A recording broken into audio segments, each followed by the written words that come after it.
Assalamu alaikum students, welcome again back to my channel Nursing Ventures. I hope that you all are fine. अगर कोई नया होगा channel पे, channel को subscribe कर लेना and press the bell icon so that you can get the notification on time.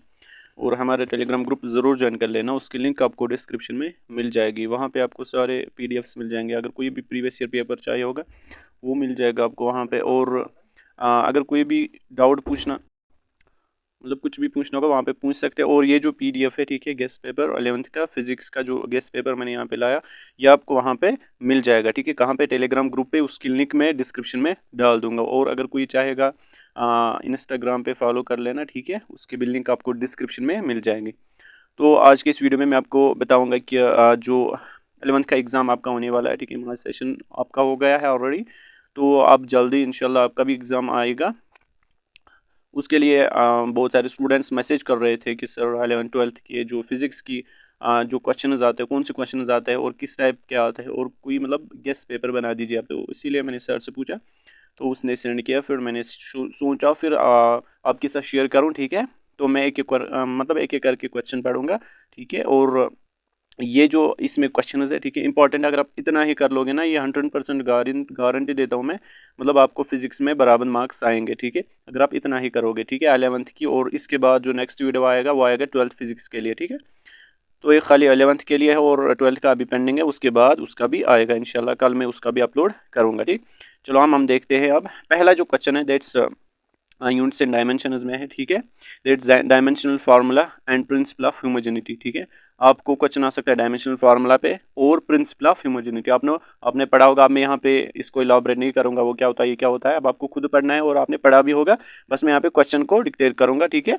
उसके बाद नेक्स्ट डिफरेंशिएशन बाई एबेंशियो मेथड है ना, आपने पढ़ा होगा साइन एक्स कॉस एक्स या ई रेज पावर एक्स का, लॉग एक्स का and X raise power N का, ठीक है। इनमें मतलब आपको डिफरेंशिएशन आपने की होगी, आपको वो मतलब डिटेल में लिखना है कैसे डिफरेंशिएशन होती है साइन एक्स की, कॉस एक्स की, ठीक है, ई रेज पावर एक्स की, लॉग एक्स की and X raise power N की, ठीक है।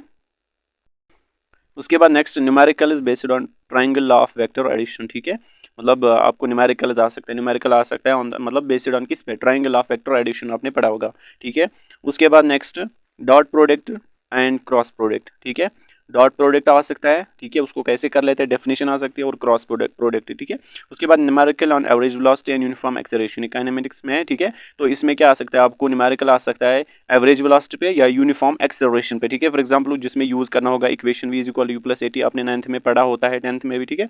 तो v is equal to U plus 80, ठीक है, s is equal to U T plus 1/2 of 80 square. उसके बाद नेक्स्ट जो इक्वेशन है, ठीक है, ये यूनिफॉर्म एक्सेलरेशन के लिए इक्वेशन वैलिड होती है, ठीक है, याद रख लेना, V square minus U square is equal to 2as, ठीक। उसके बाद नेक्स्ट क्वेश्चन आपको आ सकता है डेरिवेशन ऑफ, ठीक है, मतलब यहाँ पे टाइम पीरियड है, ठीक है, या आर मैक्स है, ठीक है, एच मैक्स है, रेंज, ठीक है, टाइम ऑफ फ्लाइट, ठीक, in projectile motion and numerical on them आपने पढ़ा होगा। मतलब डेरिवेशन इंपॉर्टेंट है, ये आती है, डेरिवेशन याद रख लेना, ठीक है। और न्यूमेरिकल का मतलब न्यूमेरिकल भी आती है इस पे, बट डेरिवेशन इंपॉर्टेंट है, ठीक है। तो इन पे आप जो डेरिवेशन है इनकी, मैक्सिमम हाइट कैसे निकालते हैं, रेंज ऑफ प्रोजेक्टाइल कैसे निकालते हैं, टाइम ऑफ फ्लाइट कैसे निकालते हैं, ठीक है, time of ascent, time of descent वो कैसे निकालते हैं, सारा कुछ आना चाहिए आपको, ठीक है। उसके बाद next that statements of laws of motion, statement आपको पता होनी चाहिए। फर्स्ट लॉ ऑफ मोशन, ठीक है, सेकंड लॉ, ठीक है। उसके बाद मतलब लॉज ऑफ मोशन आपको पता होनी चाहिए। उसके बाद second law is universal motion. हम क्यों कहते हैं सेकंड लॉ को is universal law, sorry universal law, ठीक है, वो आपको आना चाहिए। उसके बाद momentum and principle of conservation of momentum, statement, ठीक है, इसमें खाली स्टेटमेंट, ठीक है, मोमेंटम और principle of conservation of momentum, मतलब कंजर्वेशन ऑफ मोमेंटम आपने पढ़ा होगा, ठीक है, उसका स्टेटमेंट आपको वहाँ पे लिखना होगा बस। उसके बाद नेक्स्ट लॉज ऑफ फ्रिक्शन, ठीक है, laws of friction, static friction होती है, ठीक है, मतलब होती है ना बहुत सारी लॉज ऑफ फ्रिक्शन आपको पढ़नी है, टाइप्स ऑफ फ्रिक्शन नहीं बताना, लॉज ऑफ फ्रिक्शन, ठीक है। उसके बाद banking of roads in circular motion derivation, ठीक है, banking of roads in circular motion में हम पढ़ते हैं, ठीक है, उसकी डेरिवेशन आपको करनी होगी। Work energy theorem, it's very important, इसको मैं स्टार लगा लेता हूँ, 10 स्टार, ये हर साल आता है, ठीक है, वर्क एनर्जी थ्योरम, ठीक है। उसके बाद डेफिनेशन ऑफ वर्क, ठीक है, definition of work, kinetic energy, potential energy and mechanical energy, इनकी डेफिनेशन पता होनी चाहिए। उसके बाद numerical is on work and kinetic energy, ठीक है। इसका पीडीएफ आपको टेलीग्राम ग्रुप में मिल जाएगा, वो उसकी लिंक आपको डिस्क्रिप्शन में मिल जाएगी, वो ज्वाइन कर लेना ज़रूर, ठीक है। Numerical is on work and kinetic energy, ठीक है। Definition of conservative and non conservative forces, ये आपने पढ़ा होगा, ठीक है, तो इट्स वेरी इंपॉर्टेंट, इसकी डेफिनेशन याद रख लेना। उसके बाद डेफिनेशन ऑफ पावर, फार्मूला, ठीक है, मतलब फार्मूला भी होनी चाहिए और डेफिनेशन भी, ठीक है। क्वेश्चन ऑफ रेस्टिट्यूशन, ठीक है।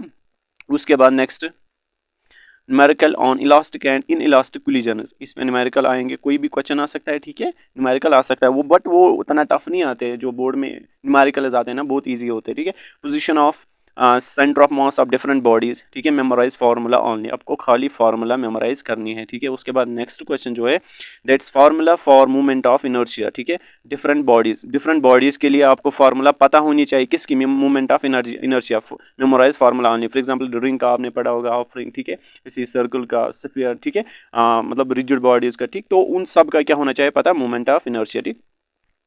उसके बाद next parallel and perpendicular theorem, this is very important, इसको मैं 3 स्टार लगा लेता हूँ, ठीक है, ये इंपॉर्टेंट है, जिसको मैं स्टार लगा लूंगा उसको मतलब स्किप, मतलब किसी भी हालत में नहीं करना, इन सबको स्किप नहीं करना है, आपको सबको करना है, बट जिसको मैं स्टार लगा लेता हूँ ना, वो आप समझ लेना, वो आ सकता आएगा डेफिनेटली, ठीक है। उसके बाद next the definition of torque and angular momentum, ठीक है, very important, derive T is equal to D T by D T, ठीक है, ये आपको डिराइव करना है। उसके बाद D L by D T है, sorry D T by D L by D T है। उसके बाद next Newton's law of gravitation both in scalar and vector form, ये इंपॉर्टेंट है, ठीक है, इसको स्टार लगा लेता हूँ, ठीक। उसके बाद next definition of acceleration of due to gravity and its variation with height, मतलब ये तो हर साल आता है, 25 जो क्वेश्चन नंबर है इसको मतलब छोड़ना मत, ठीक है। उसके बाद next gravitational potential and derivation of potential energy and derivation of its formula U is equal to minus G M M by R, ये आपने पढ़ा होगा, पोटेंशियल एनर्जी की फार्मूला, इसको डेराइव करना है आपको, इंपॉर्टेंट है, इसको नहीं छोड़ना। Escape velocity and orbital velocity definition and derivation, this is very important also, जिसको मैं टिक कर लूंगा ना, रेड टिक कर लूंगा ना, समझ लेना एग्जाम में डेफिनेटली आएगा। उसके बाद definition of heat, internal energy and temperature, उसके बाद statement of zeroth law, first law and second law, ठीक है, स्टेटमेंट खाली, ठीक। उसके बाद next definition of entropy, reversible and irreversible processes, assumptions in kinetic gas theory, this is very important, ठीक है। उसके बाद next question degree of freedom objective, ठीक है, इसमें ऑब्जेक्टिव आ सकता है।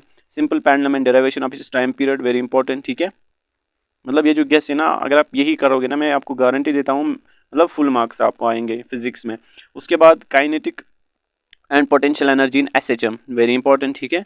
उसके बाद next definition of free forced and damped oscillation, equation of velocity in wave v is equal to T by U, ठीक है, टी बाई म्यू, ठीक, ये आपने पढ़ा होगा।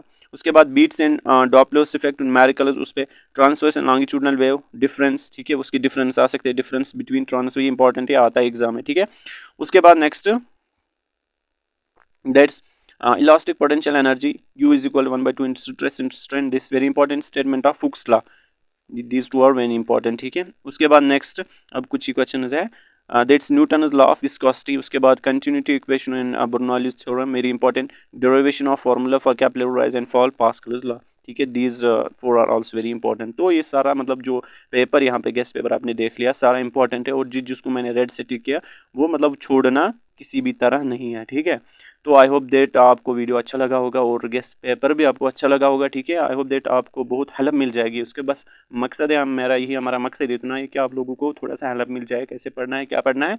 और आपका जो 12th की जो फिजिक्स है इंशाल्लाह वो भी मैं कल उसको अपलोड करूँगा इंशाल्लाह, ठीक है। अगर कुछ भी पूछना होगा आप बता सकते हैं टेलीग्राम ग्रुप पे। मिलते हैं नेक्स्ट वीडियो में, तब तक के लिए अल्लाह हाफिज़।